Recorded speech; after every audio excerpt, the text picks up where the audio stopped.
Although the talk has been billed as medication, as I was preparing for this, I came across an article here, a post by former NIMH director Thomas Insel, and it's called Transforming Diagnosis. And it came out, I think, just prior to the release of DSM-5 back in May of 2013. And what he talked about was the fact that the DSM does not really work in science. And part of the problem is that the diagnoses are a bunch of things that a bunch of psychiatrists, mostly men, have sat down for years and discussed, and they say they have research over this. I've never really seen it. And they come up with this agreement about what the diagnosis is, what should be included. And then sometimes when they're really feeling creative, they come up with something new. The last one that I recalled was mood dysregulations disorder. Does anybody know about that? I have no idea what it is because I've never looked it up and I've never used it.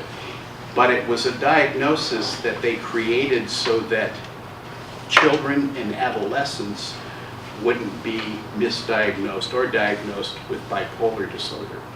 Because the greater crime was calling a child or an adolescent bipolar, regardless of whether they were or not. Now granted, if they aren't, they shouldn't be called bipolar, but that's true of an adult also. So a diagnosis should be accurate no matter who it is.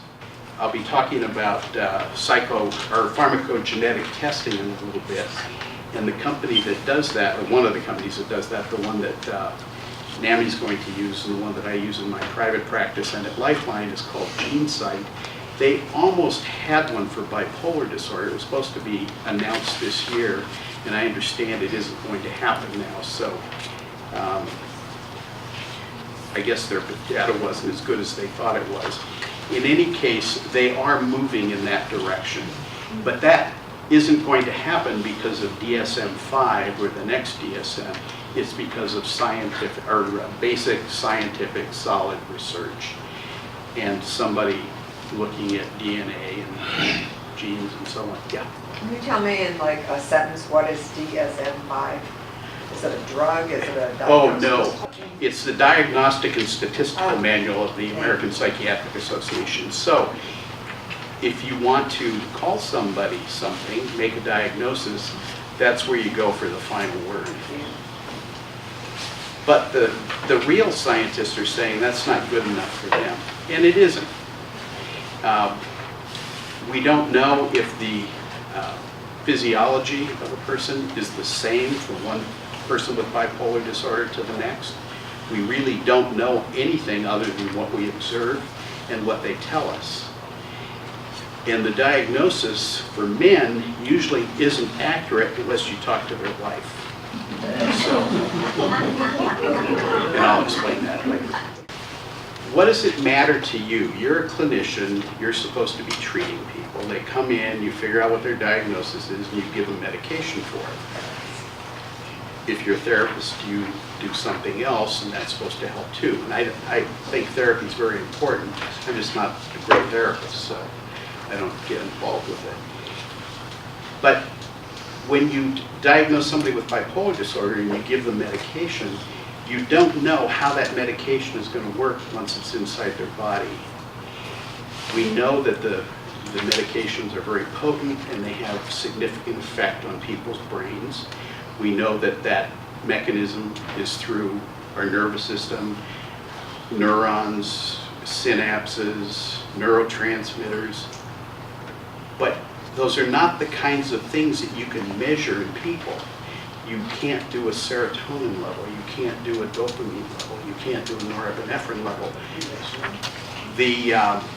I don't know if anybody remembers when Prozac came out.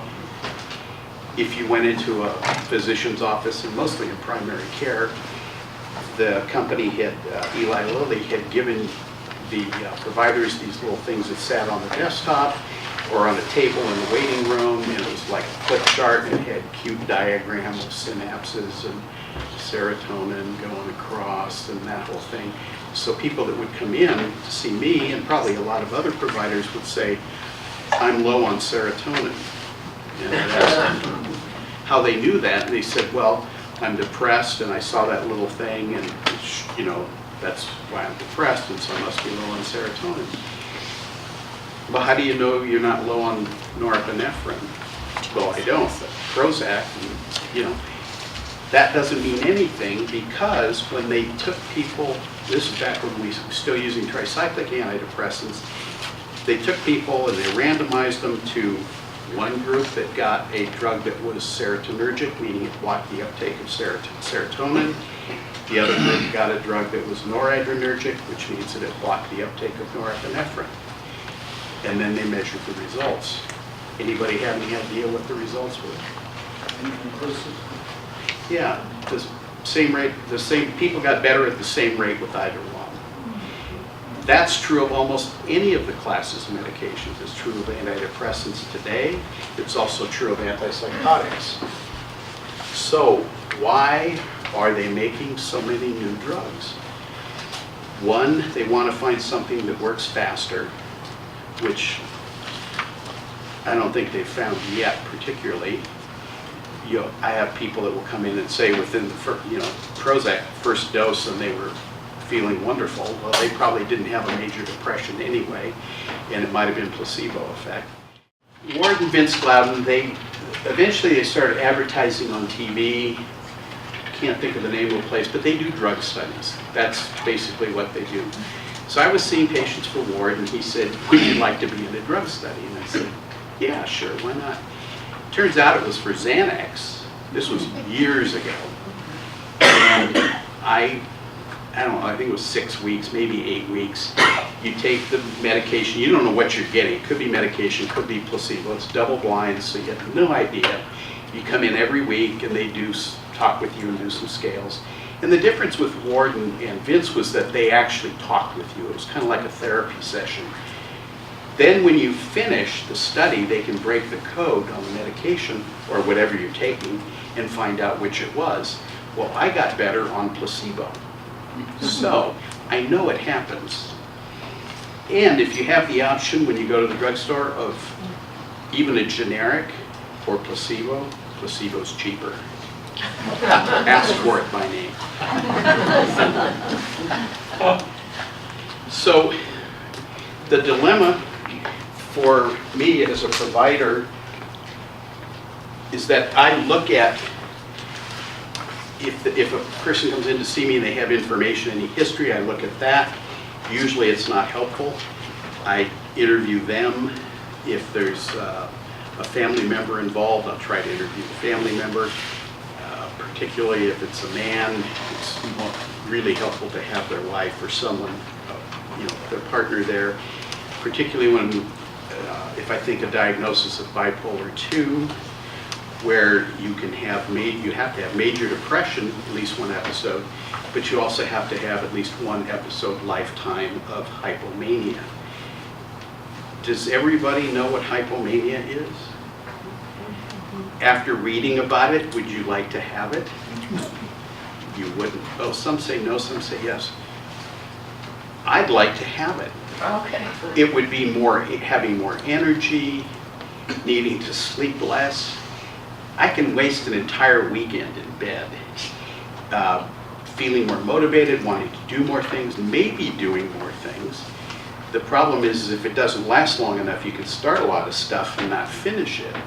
But for the most part, you're happy about it. If that was happening to you when you were depressed most of the time, the other times, wouldn't that be nice? So never has anybody come into my office and said, I feel like shit most of the time, could you help me feel better? That happens.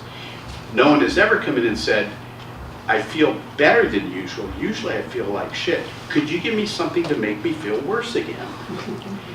Doesn't happen. But if you don't diagnose the hypomania, then you don't diagnose the bipolar 2. You diagnose major depression. You give someone an antidepressant, and that may be what makes the diagnosis for you, because then they convert into a hypomanic episode or a manic episode. It usually isn't the euphoric kind, it's the dysphoric kind, which is more agitated, grumpy, irritable. What was it? Someone said one time, women tend to look more borderline when that happens. Men tend to look more antisocial.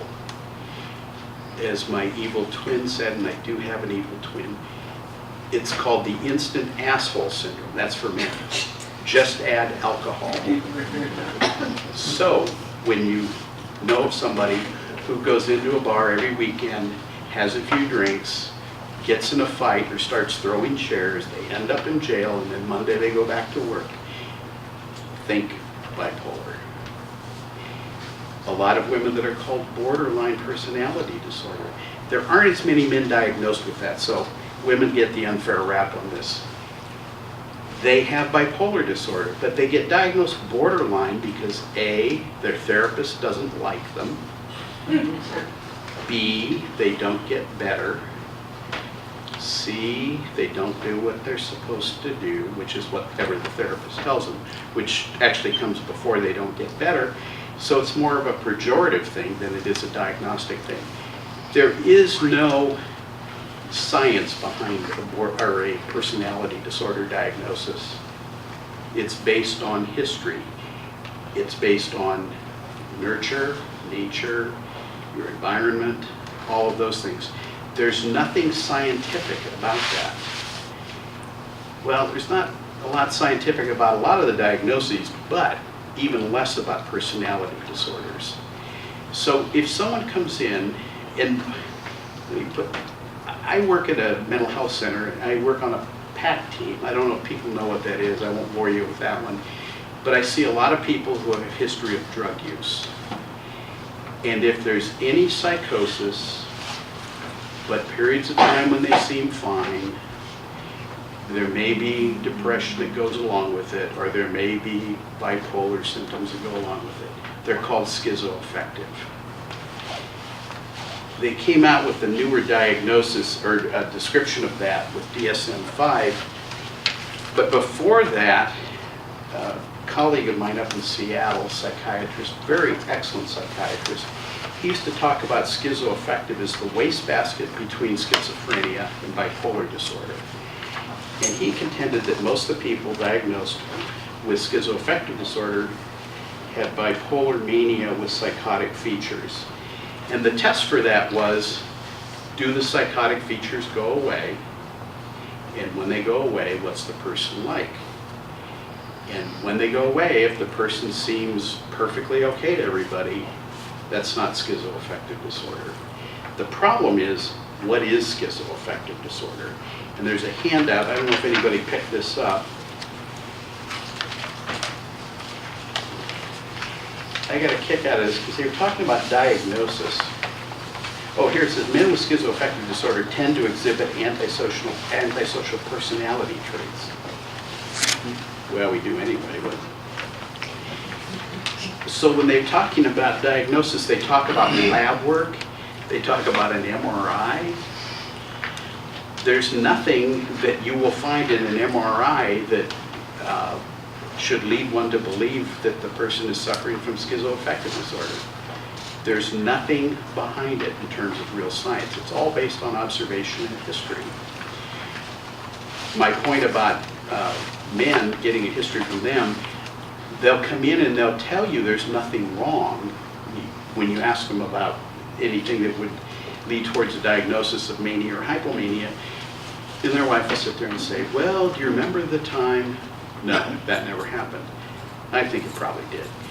I saw a gentleman years ago when I was doing some work over at Long Beach, and he and his wife, he retired from the state of Oregon, he did compute or something with them, and they moved to Long Beach. They were going to build a house, their dream house, and live there. Why anyone would want to live in Long Beach, Washington, I have no idea.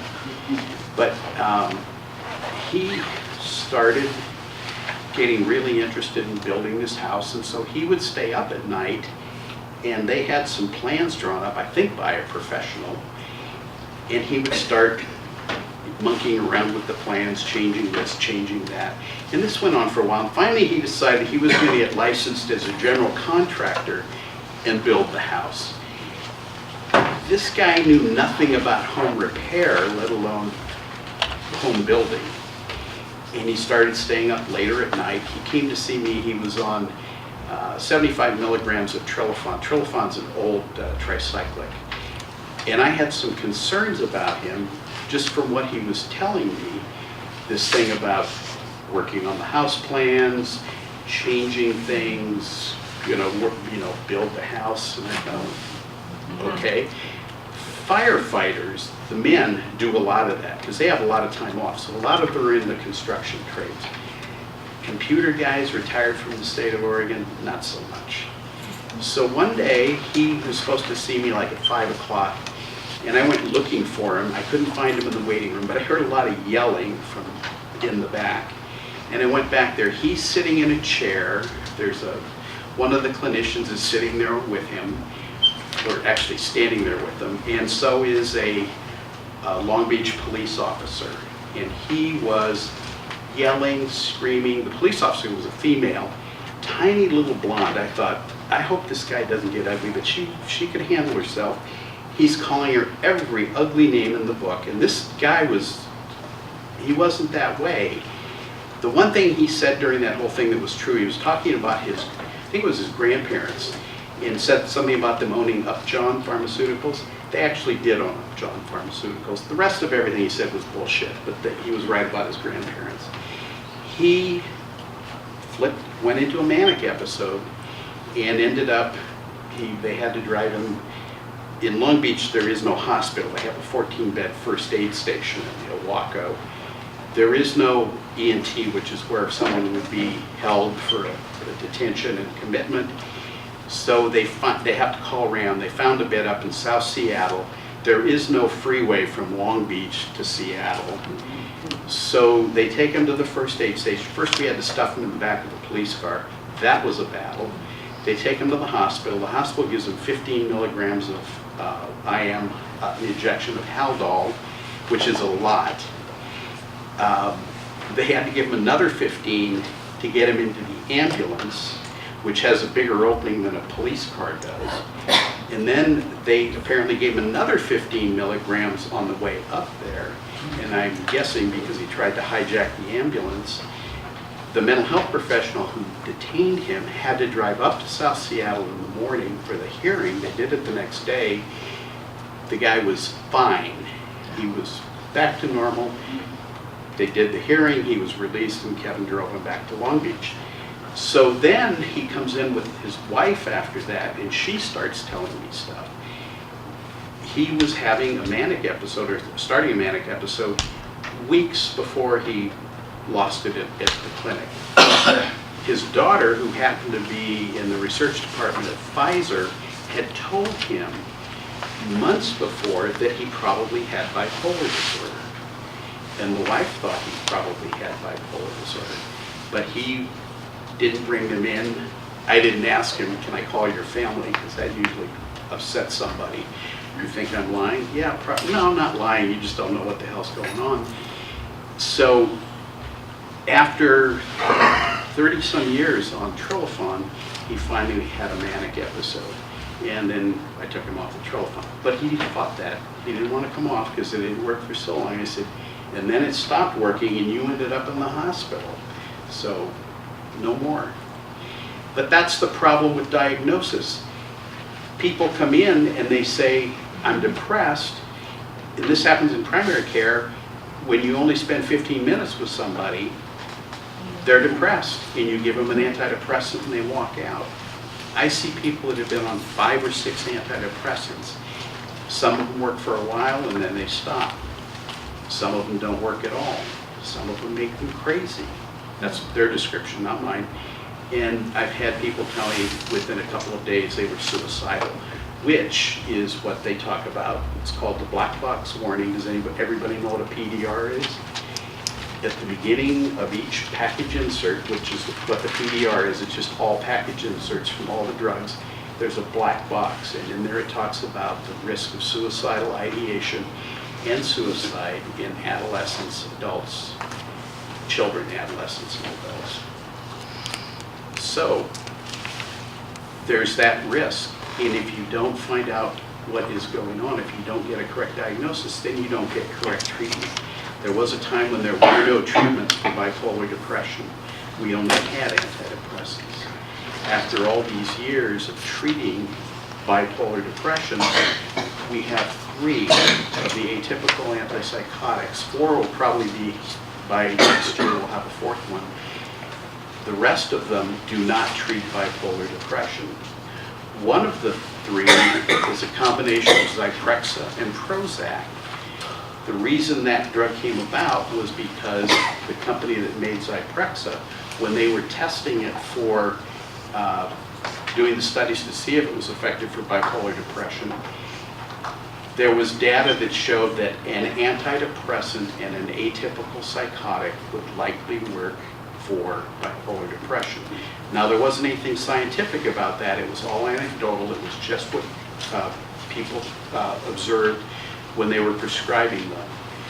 So, because Eli Lilly owned one of each, they bolted them together and they tested it, and it passed muster. It's called Symbyax. Abilify, which you've probably seen ads on TV, I think they're not running now. It was an add-on for an antidepressant if it wasn't working. What's her name's, it was Bristol Myers Squibb came out with Abilify. Now it's Otsuka, which is a Japanese company. They don't own an antidepressant. I contend if they did, they could probably bolt them together and it would work. All of the other companies that make atypical antipsychotics, none of them own an antidepressant. So Eli Lilly was the only one that could get away with it. The other 2 by themselves work for bipolar depression. One of them's been advertised on TV most recently. Does anybody know what that is?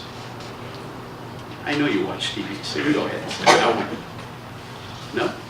Latuda. Bipolar depression in monotherapy, although they have studies in combination with Depakote and lithium, and it's even more effective with either one of those added. But even by itself, it's very effective. Seroquel is the other one. Seroquel has an indication for schizophrenia, mania, bipolar depression, and is an adjunct, meaning in combination with an antidepressant for major depressive disorder. So when someone comes in and they complain of depression, yes, they're depressed, but is that their diagnosis? And that's what I don't know, but I have to find out. The science behind the medication is artificial. When they do a safety, they call them field studies or field trials or safety studies.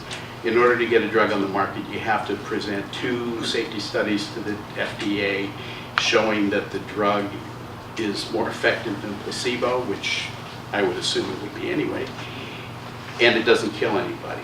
So what they want to show is that it does work and that it isn't dangerous.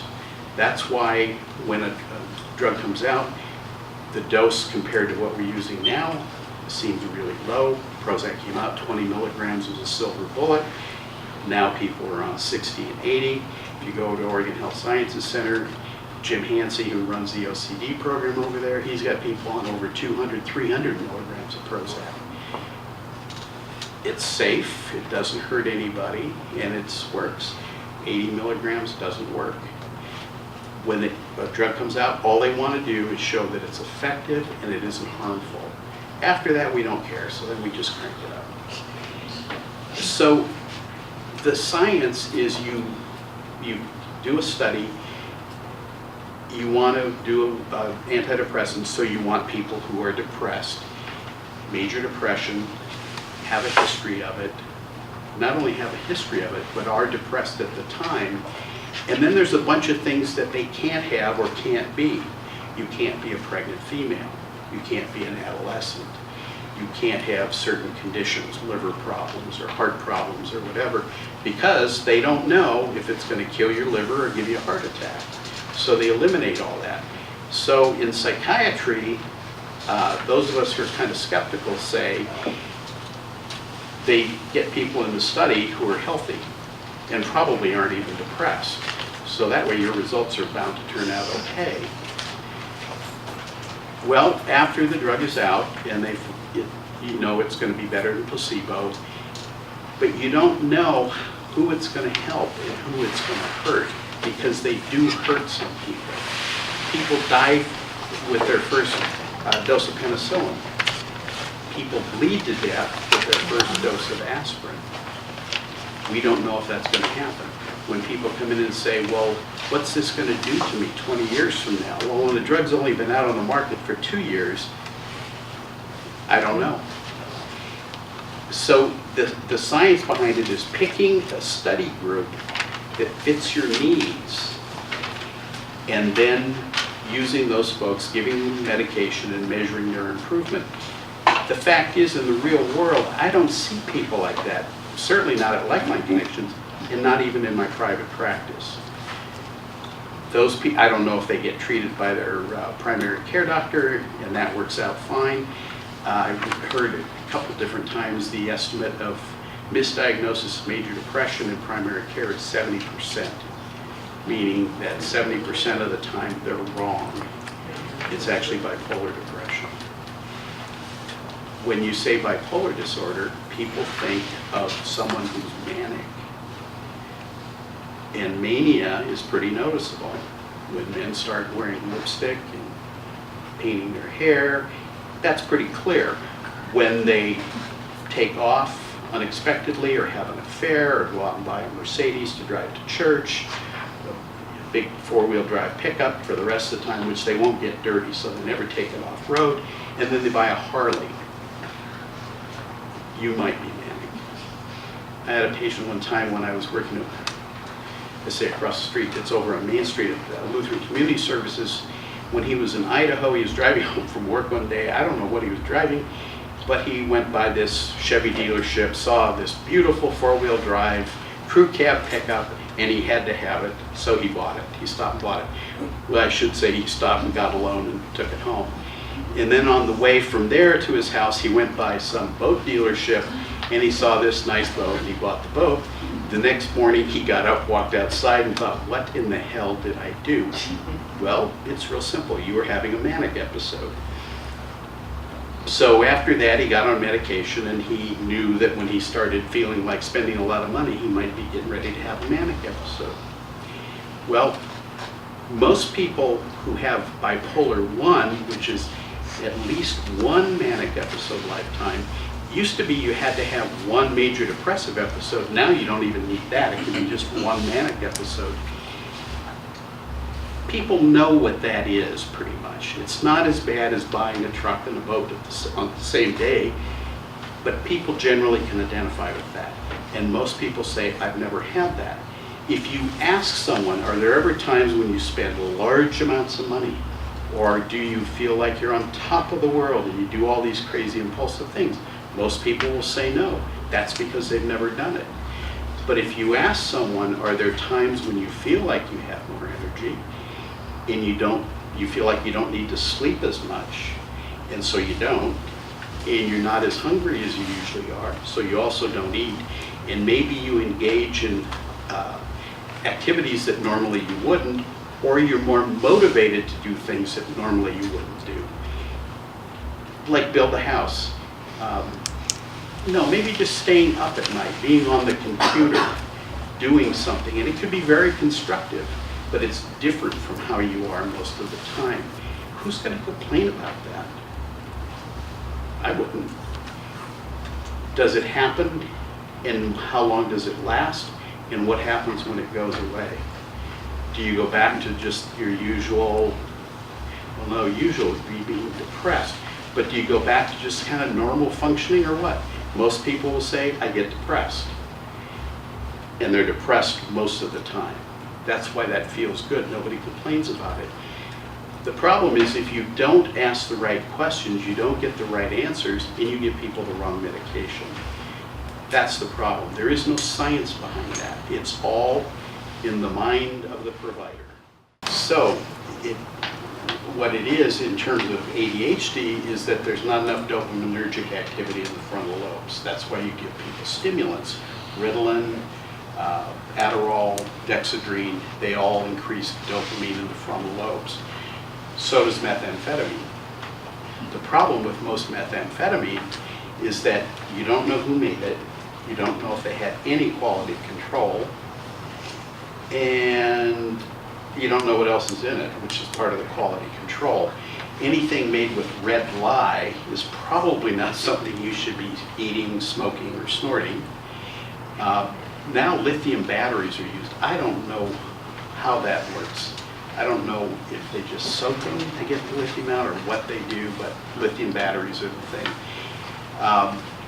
So again, it isn't something, because it's acid in the batteries, again, something I wouldn't want to put in my body. Lithium salts, which are used for treating bipolar disorder, there's no acid in there. It's just lithium that's been put into liquid and then precipitated out, and you get the crystals or the salts. But they also make pharmaceutical grade methamphetamine. I say they, one company makes it, not anybody on the street. It's called Disoxin, and its indications are for ADHD and weight loss.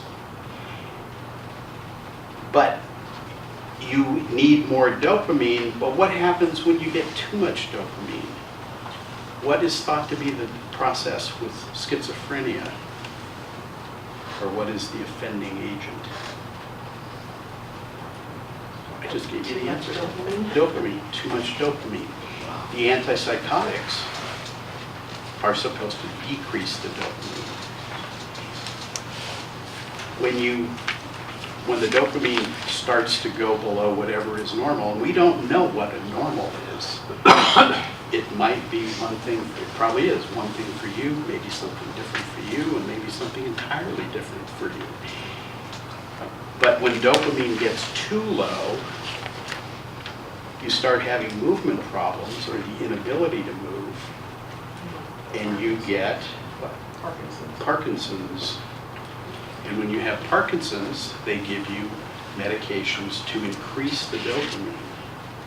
Dopaminergic drugs, L-Dopa, carbidopa, levodopa. Do those cause psychosis? Can those drugs cause psychosis? That was my next point, yeah. When you're treating people with Parkinson's, you don't know at what point they're going to have too much dopamine. And when they do, they become psychotic. So it's a balancing act. And it's the same balancing act going the other way with treating schizophrenia. When their dopamine gets too low, then they start having problems with movement. People who are on, usually it's chronic use of antipsychotics, when they walk, they don't have arm swing. We don't think about arm swing very much, but there's a reason for it. It helps us maintain our balance when we're walking, maintain an upright posture.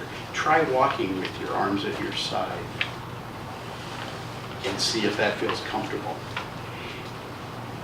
People do, and one of the side effects or categories of side effects called extrapyramidal side effects. And those are the ones, the extrapyramidal tracts of the brain. If you look at a cross-section of the spinal column, this is the top, this is would be the front of your neck, this would be the back. There's two columns back here. I can't remember, I think they come together. And they're pyramids, and they run all the way down, and the nerves coming off of those affect movement. They go to your arms, your legs. If those are working, then you have arm swing. When they're not, you don't. Dopamine getting too low, you lose that. So people have a hard time maintaining their balance. If you see people who are on chronic antipsychotics, they may walk slumped over. That's another thing, it's to keep from falling over. You can get what they call dystonic reactions, where your muscles, usually in neck, arms, shoulders, tighten up, and you can't move them. So you have to give more medication to fix that. Again, we don't know when that's going to happen. calling someone schizophrenic or saying they have schizophrenia is not the end of it. We don't know at that point that if we give them a medication, they're going to get better. If that was the case, there wouldn't be so many medications out on the market. They keep bringing out antidepressants. Again, it's something that works quicker and has fewer side effects. Most of them, one is about as effective as another. Some of them have different side effects. Wellbutrin, for instance, they call it atypical because it doesn't seem to fit in any category. Probably works on norepinephrine and dopamine, doesn't work on serotonin. It's a good antidepressant, but for somebody who's already anxious, you give them that, they're probably going to get more anxious. SSRIs, most commonly used antidepressants, but they have their baggage too. They can cause GI upset, they can cause sexual dysfunction. Some of them cause anxiety, some of them cause sedation. When you try to get people off of some of them, it's horrible. Paxil, for me, getting people off of Paxil, I've never taken it. I might, but no, I won't. It's horrible to get people off of it. I've had people, it's taken me over 3 months to get off of it. I saw a gentleman years ago when I was the medical director at Lifeline down in their residential program who was on Paxil. I diagnosed him with bipolar disorder and said, you should probably come off the Paxil. It took over 3 months to get him off. He went back to his PCP when he was depressed, put him back on Paxil. Took him off again. It took over 3 months. When he came to me the third time, because the PCP had put him on Paxil, he said, you're on your own. It was a miserable experience for him. And the reason he had to get off of it was because ultimately he got worse. He got more agitated. He was one of them that went out and bought a nice pickup, actually. But he was having more problems. It wasn't his depression at that point, but it was agitation. He was a pain in the ass at home. His family was ready to kill him. And it was, and on top of that, he was drinking. But he was self-medicating with the alcohol. Hey, this is Bill Dean. Bill is another nurse practitioner, psychiatric nurse practitioner here in town. His office is about 50 feet from mine, which means nothing. Okay, that's a fine introduction. She asked a pretty relevant question, I think, given the legalization of cannabis, recreational cannabis, and how many people are using it now. And insofar as that does increase risk for people that are predisposed to mental health problems, and we don't know a whole lot about that. However, I think it's a good question she was asking as far as it pertains to schizophrenia. And no, I agree. I agree. I haven't seen any data regarding bipolar disorder. I've met schizophrenia, I just got confused. Oh no, that's fine. There is a fair amount of data now that, and you know, where do they get this? It's all anecdotal or retrospective. It's based on something that's already happened. It isn't research that you do prospectively to find out what could happen. And with adolescent males who start using marijuana in their adolescence, their outcomes or their condition later on seems to get worse. On the other hand, the medical marijuana law in Washington, up until I think last year, maybe the year before, there was no psychiatric condition that was covered by medical marijuana in the medical marijuana law. Does anybody know which one is now? Anxiety? Well, it's an anxiety disorder. PTSD. The first article I read about that was written by a physician's assistant who was in the Army, and it was actually in an Army medical publication. I don't know anything about it because I can't prescribe it. And in fact, when people get a medical marijuana card, they don't get a prescription for marijuana. It just says that they've been advised of its use, they've been advised of the risks and the dangers and so on and so on. And that person, the provider now says that they could benefit from it and legally they can use it as a result of that. They still have to buy it or grow it or whatever on their own. Although now we have dispensaries, I guess, locally. But again, when you were talking about predisposition, I don't know if you can measure a predisposition for PTSD because you don't have PTSD until you're exposed to the trauma.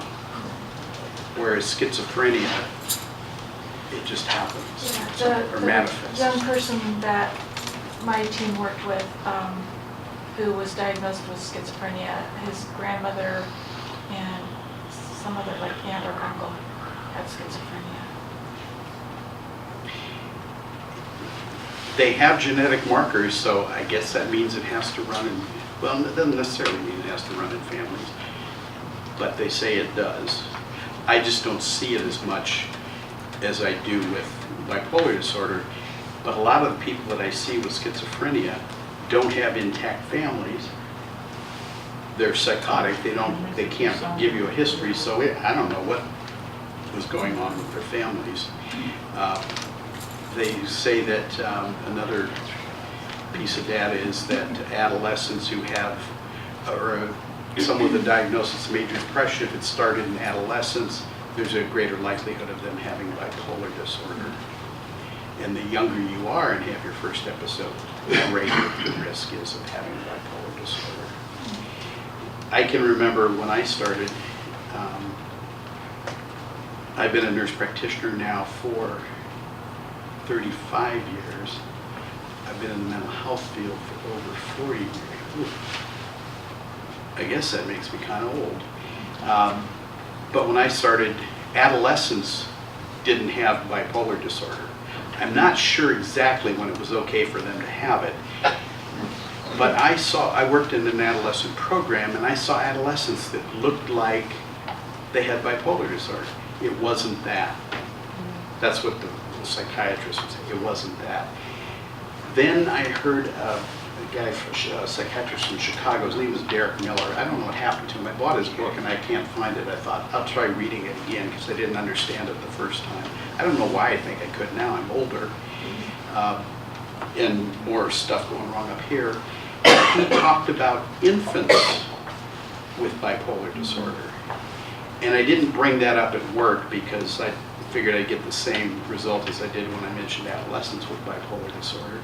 And then, it seemed like it wasn't too long ago, but it's over 10 years ago, I read an article in Time magazine about bipolar disorder. Now, if it got to Time magazine, if it's that popular, then you kind of have to believe it a little bit. They were talking about a young woman who was a single mom, had a 5-year-old boy, 18-month-old daughter. Mom was diagnosed with bipolar disorder. 5-year-old was mostly out of control. He would take knives from the kitchen and chase his mother around with him, telling her he wanted to kill her. The 18-month-old had problems sleeping, had problems eating. You couldn't hold her. She was like a little rattlesnake. She didn't like to be held. And she had sensory problems, things that would touch her, like a blanket that didn't feel right, which I think is also a symptom of, or a sign of bipolar disorder in children and infants. I've seen a lot of children over the years who were diagnosed with sensory deficits. What does that mean? Autism, an autism spectrum disorder. Right.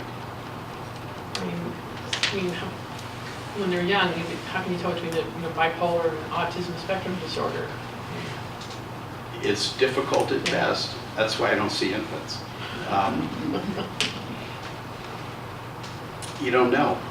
A lot of people, and particularly adolescents that I've seen with bipolar disorder, if you ask them, and they're not going to bring this up, what's it like when this sounds stupid, you put your socks on in the morning and if they aren't lined up correctly on your foot?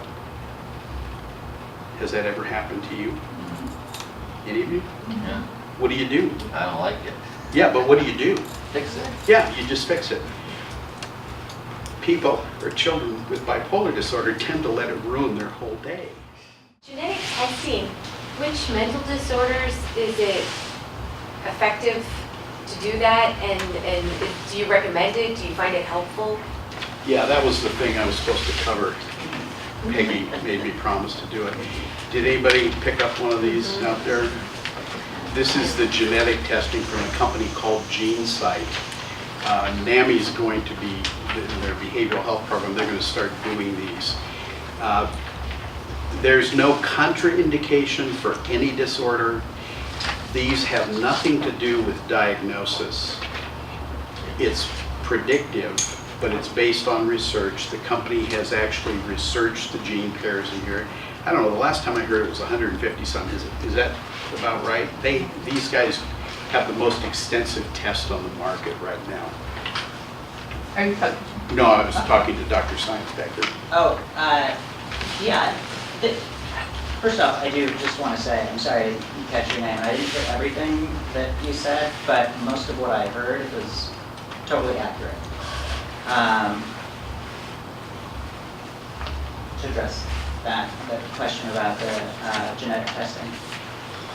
I don't know when this comes up for you, Rick, but for me, it comes up after several medication trials where treatment hasn't been particularly effective, and we suspect that the person taking the medication, the patient, might be a rapid metabolizer or a poor metabolizer of a certain medication. So once a person's already diagnosed, the genetic testing can, but not always, can help to arrive at a more targeted treatment for a patient. Okay, so it's just a tool trial and to error? help get the medication balanced and Yes, find the most as effective. opposed to a diagnostic tool. It can be like a really good treatment tool to more quickly arrive at the right, most effective treatment. And you talked about eliminate, you know, it said eliminate trial and error.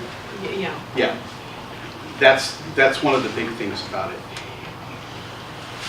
It's probably best to do this right from the beginning and save yourself some time and patience some misery. I don't understand the process. I'm just a clinician, I'm not a scientist, but what you Again, for all mental disorders? Yes. Or for just All of my schizophrenia, see. for everything? Okay. for mental disorders. These are only for psych meds, Yeah, this this particular medication test. is not the mental disorder. No, but I mean like depression or Yeah. schizoaffective, bipolar. I don't know if I would do it for someone with, what is it, obstructive, I can't think of what the term is. Oppositional defiant disorder, ODD. Yeah, I don't know if I'd do it for that, but I think most of those kids grow up to be bipolar anyway, so that's just my bias. So what you get here is this report, and when you get it online, the colors are prettier. Green, it's like a stoplight. Green is go, yellow is caution, red is stop. And so based on the science, now this is real science, they come up with these, they determine these gene pairs in advance, they already know those, and they can show, Nice light reading. yeah, we're, apparently, oh no, it's a page like this, it talks about pharmacokinetic and pharmacodynamic genes, which means which are the ones that they interact with and which are the ones that will measure performance. As Bill said, rapid metabolizer, slow metabolizer, and it will tell you here, for instance, this CY on mine, this is mine by the way. Can you see what page you're on? It's page 6 of 9. Up at the top, these are pharmacokinetic genes, CYP2D6, extensive metabolizer. Now it could show rapid or it could show slow. If you look under any category here, it won't be in the green, but in yellow or red, it will give you a footnote.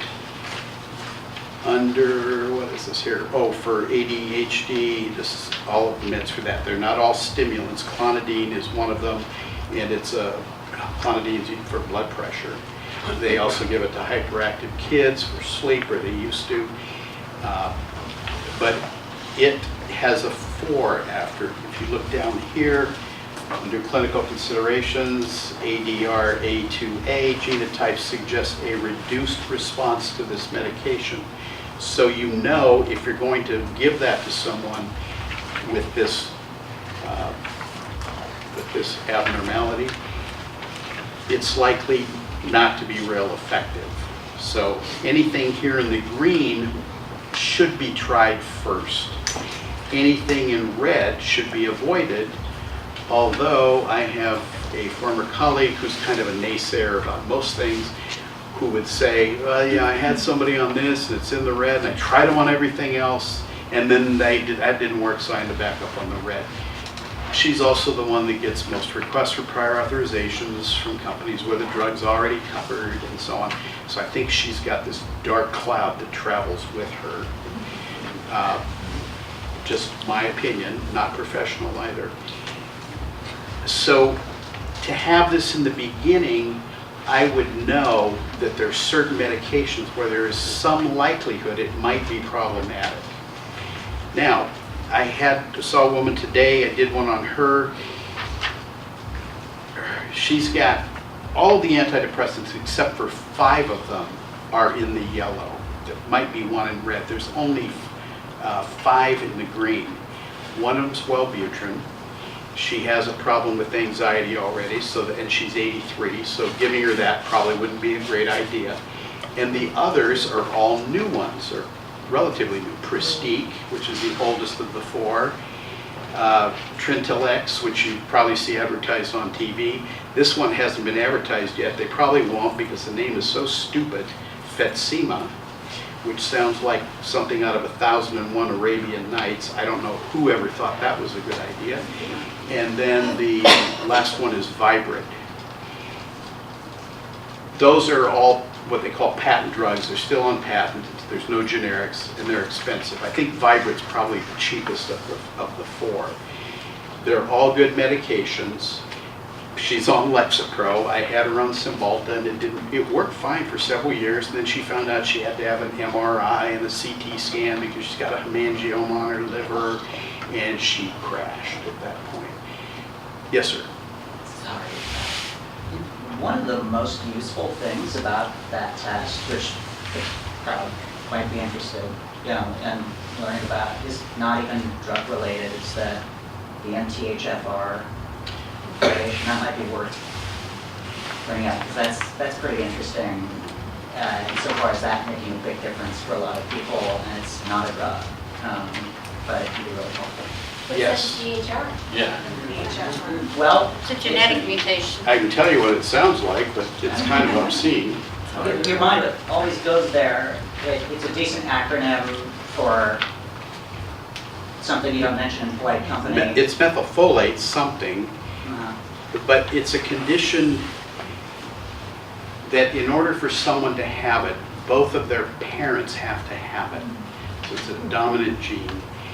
And if you do, your ability to convert folic acid to folate or L-methylfolate is impaired. L-methylfolate is the final breakdown product of folic acid. Folic acid, I think it's a 4-step process. L-methylfolate is the only form of folic acid or folate that crosses the blood-brain barrier. The others do not. So in order to have a healthy level of folate, it has to cross the blood-brain barrier. What's the significance of it? It inhibits the production of homocysteine. Homocysteine is an amino acid. It probably does all kinds of bad things. The worst thing is that high homocysteine levels increase the risk of a cardiovascular event, specifically a heart attack, a stroke. Plugged arteries is probably more eating habits than that, but you want to keep homocysteine at a minimum. In order to do that, you have to have L-methylfolate to cross the blood-brain barrier. Mine here, which is page, it says page. I don't know how that happened, but anyway, it's the one that's got 3 things. There's a check mark. Mine's in the yellow, so it says reduced folic acid conversion. Red is significantly reduced. The woman I was just telling you about, hers is in the red. I suggested she try L-methylfolate. You can buy it over the counter. There's one brand called Deplin, which is a prescription. It's not a drug, it's called a medical food. So when you say you can buy it over the counter, is that the form that you don't have to convert? Because I've heard different. There's a lot of research out there, and I'm acquainted with Dr. Lynch up in Seattle that's probably done the most extensive research on MTHFR that I found. And there are actually 4 varieties of MTHFR, and in one case it doesn't come from both parents. But it's also not the one that's particularly harmful. True, it is less Yeah. harmful. Where do you get, because the prescription's very expensive. Well, Sure, if you get the doesn't cover it. prescription variety, I think it's $170 some for a 90-day supply, which to me doesn't seem expensive. If it was working and it was something that would make me feel better. I deal with people who have insurance and it pays well, but now instead of everything for a $10 copay, if it's really expensive, they may say you have to pay a percentage. And if it's 30% of $1,000, the newer antipsychotics are all $1,000 or a little more. That's $300 a month. It's easy for me to say if I had suffered that much before I tried that medication and it really worked, I would come up with $300. Not everybody's as frivolous as I am, I guess. I don't recommend playing around with it on your own. If you know you've got this genetic mutation, I really recommend having a professional at your side, because it was prescribed for me. I tried it. My hair started falling out. I started gaining weight. All of my symptoms got worse. I don't recommend messing around with even supplement that the body needs without a professional at your side. As far as determining if you have the gene that is is problematic, you can have testing for that. L-methylfolate has been used for people who have depression. They've taken it, and the data shows that in most cases it is effective. Whether or not it would work for a major depressive episode, I doubt it by itself. But some people who are on an antidepressant that is only performing a little bit have taken it and have had a good result with it. There is some good data on that. Stephen Stahl, who's probably one of the most notable psychopharmacologists, psychiatrists in this country, if not part of the world, is a proponent of it. I'm trying to think of the other guy who... So is there further testing? Our son had this gene test done. Oh, he does? It showed he was a 4. Oh, converted. So is that conclusive? Is that all he needs for testing on that, or is there? Well, no, what test did he have? Well, I'm saying he had the gene Oh, he did. site test. If you want to know if he has the diagnosis, then that would be blood work. Someone would have to order that. You know, just to take this, you can buy it. You can, get the Deplin. You need a prescription for it. I've looked because I had this woman I was just telling you about. She's a significantly impaired converter. Put her on it. She bought it over the counter from Amazon. Because something's got 5 stars on Amazon doesn't mean it's good. It just means it's popular.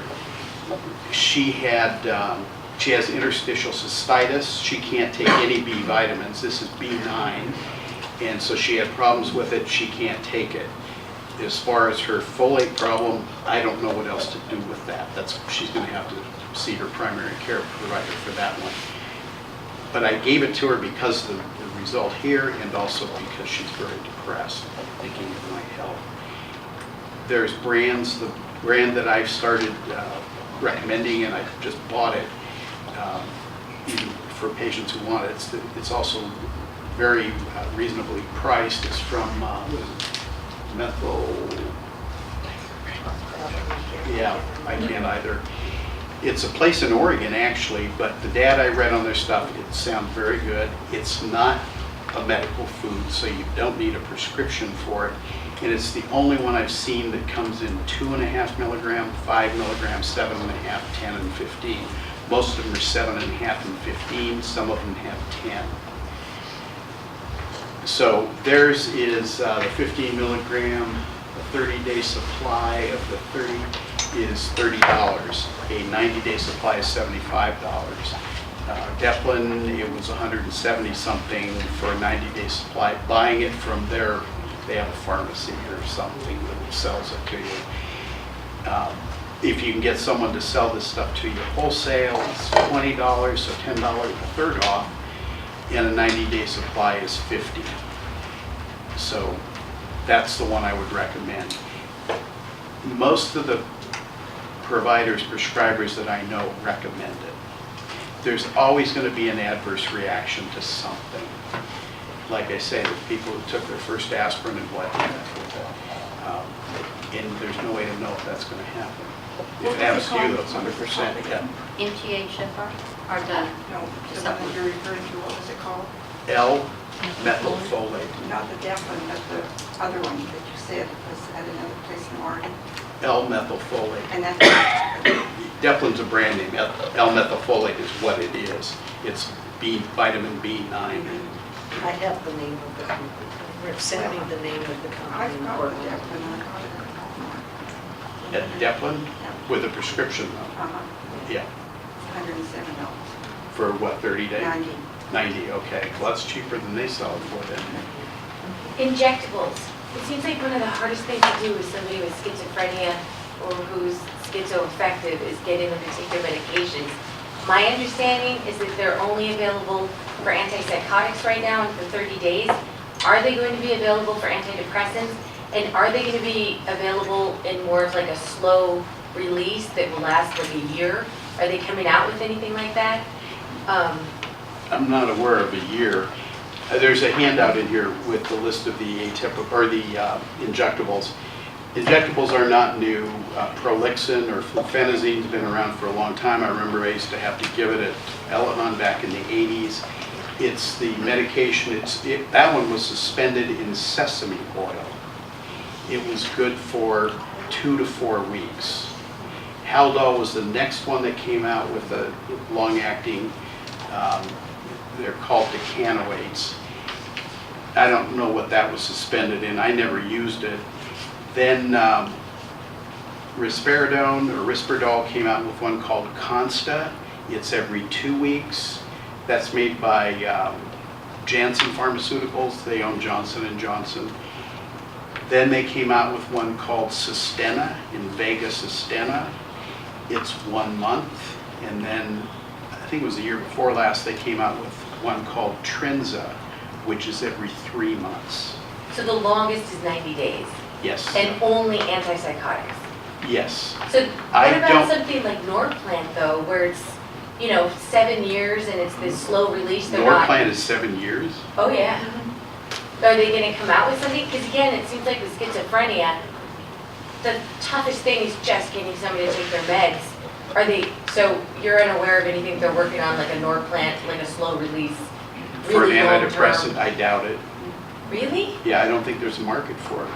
People will take antidepressants, at least enough for the manufacturers to make a lot of money at it, and I don't think there's any impetus to come out with a long-acting injectable antidepressant. That's just my own personal Or an opinion. antipsychotic? You don't want to stop feeling good, you want to stop feeling bad. Right. Well, they may come out with more antipsychotics. Now there's one, Zyprexa has one, it's called Relprev. Some of the people, when I started back at Lifeline again, this is my 3rd time around, they haven't figured it out yet that they shouldn't hire me. But I had people on Relprev. The problem with Relprev is that after you get the shot, you have to sit around there for an hour or 3 hours in order to avoid this condition. It's called PDSS, post-injection delirium sedation syndrome. So what that meant was we brought everybody in at the same time so that we didn't have to burn a staff person 3 hours today, 3 hours tomorrow, whatever. But it was buy them pizza and show them a movie so that they didn't just get up and leave. So I got everybody off of that. No one was doing that well on it, that it was worth continuing that. Consta I don't like because it's every 2 weeks.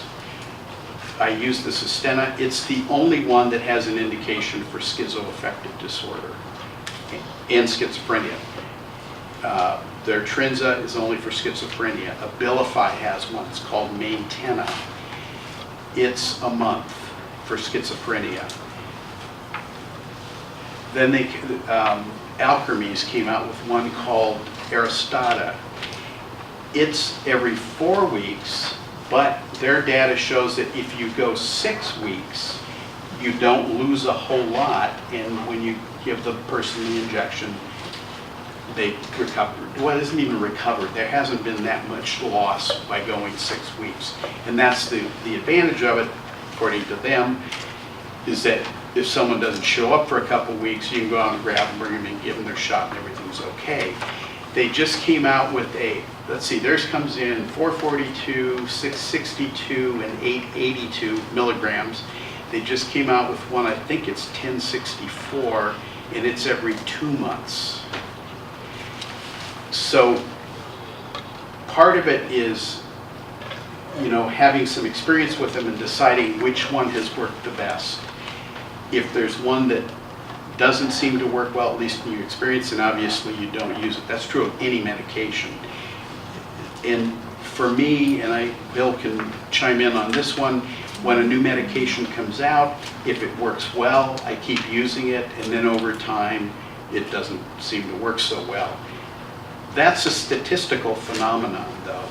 The more people that you use medication on, the more results, your varied results. Now, result isn't necessarily a good thing, could be a bad thing, could be neutral, but the more results you're going to see. And your statistics become more accurate the more people you have, or the greater your population. That's why a safety study on a medication that only has 2,000 people in it is likely not going to be as accurate as one that has 10,000 people in it. So the more numbers, the greater the population, the more accurate the data will be. It's trial and error. I mean, I can go by what the company says, but every company says their drug is fine. Right now, for me, the one that I've had the best results with is Vraylar. Latuda is probably second. Latuda has an indication for bipolar depression. That's why I like it. Vraylar doesn't yet, but it probably will. It has a very clean side effect profile, also a clean metabolic profile, meaning that it doesn't have a lot of the problems that go on and become type 2 diabetes. And you probably see on late night cable, not even that late night, 9 o'clock on, the lawsuits, the attorneys that are advertising for business for people who have had problems with some kind of implant or some kind of any drug. Diabetes was one of the things that was causing lawsuits. Seroquel was one of them that got nailed on that. But they can all cause it. It can be prevented if you get regular physical examination and have lab work done. If your blood sugar is going up, if your hemoglobin A1C is going up, then it's a good indication something needs to be done. Diet, exercise, whatever. But people get type 2 diabetes anyway, and there's nothing that shows conclusively with some people that it was caused by the medication. If you have a family history of it and you're taking a medication that can cause it, was it the medication or is it the family history, your genetics? Don't know. But as far as the antidepressants injectable, I don't think that's going to happen. This handout here on long-acting injectables, it talks about who should receive them, and with each one it talks about practical considerations. One of the practical considerations is what Bill was talking about is, will someone tolerate the drug? In other words, will they have a bad reaction to it? You don't start the drug to find that out. You give them the oral medication. So the protocol for all of them is a trial of the oral medication. It's called sensitivity testing. So if you're going to give them the Invega Sustenna, you can't go on Trinza until you've had 4 injections at the same dose of the Sustenna. So that one you don't have to do sensitivity testing for. Consta and Sustenna, you have to try Risperdal or Risperidone first. Should be for a week. Maintena, it's the Abilify or Aripiprazole for a week. And then they also, on that one, I think it says that you continue it for a week after you start the injectable medication. That isn't for sensitivity, that's to maintain or to have a blood level that is effective. Because if you go with a long-acting injectable, they don't work quickly because they don't go away quickly. So it may take a week or so to reach a therapeutic blood level of those. It take care of it. It lists all of them here. There's some other things on the last 2 pages about injection intervals and so on. The thing about injectables, I get people who are in my program, and the case manager will say, will you talk to them about an injectable medication because they're not taking their pills. Just telling somebody that there's a shot that's going to help them doesn't usually go over real well. So it's things like someone's complaining about their medication and having to remember to take it 2 or 3 times a day. That's another thing, is I don't like medications that have to be taken particularly more than once a day, but even twice a day, because people forget. The old days when you got a prescription for an antibiotic and you had to take 3 of them a day for 10 days, that was 30 of them. How many were left at the end of the 10 days? 7 or 8. So what does that say? You weren't compliant with your medication. But the good news was you had something to start with before the next time you got sick, before you saw the doctor. There you go. So what I will say to people is there is a way to get around that, so you don't have to do that. What's that? We can give you something that you only have to take once a month. It's an injection, once a month. The Trinza, frankly, I don't like it as well as the Sustenna, so the 3-month thing, I'm not that hot on. I mean, I'm hot on the idea of once every 3 months. I don't think the medication is as effective, so I don't use it that often. There's people who, are needle phobic, and they won't touch a needle. They won't touch one. They don't want one stuck in them. There's nothing you can do. What happens, though, is that when people end up in the emergency room, they end up getting an injection, and it could be Haldol, it could be Geodon or Zyprexa. Zyprexa is probably used more than Geodon. And they could also get lorazepam, which is a benzodiazepine, because it works pretty quickly and well for agitation. In the emergency room, they just want all that crap to stop now. So they don't do sensitivity testing. They just give you whatever they think they need to give you, and then that's it.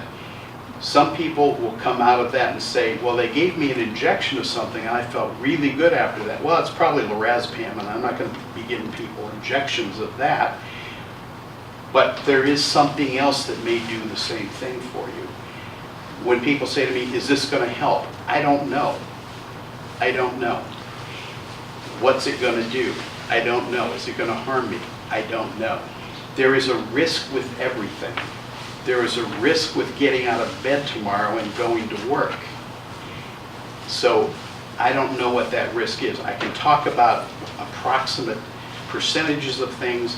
I know with the 3 new atypicals, which is one's Rexulti, one is Vraylar, the other's Latuda. Akathisia is the most common side effect with all 3. Rexulti says it doesn't happen very often with theirs. Vraylar, I think, is higher than Latuda. It's around 14%, but the data shows it goes away.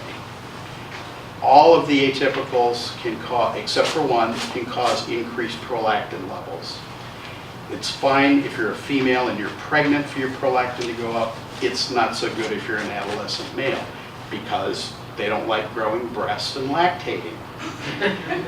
Risperidone, in my experience, is the worst for that. Janssen got sued several years ago. They were promoting it off-label, and it was being used on a lot of adolescent males.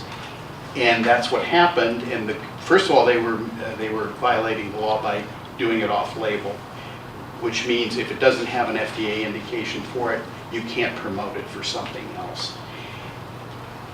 There was 2 whistleblowers. The first one, I don't know what the first one ended up with, because you know whistleblowers, if there's a lawsuit, they end up with a percentage of the award. The second one ended up with $30 million.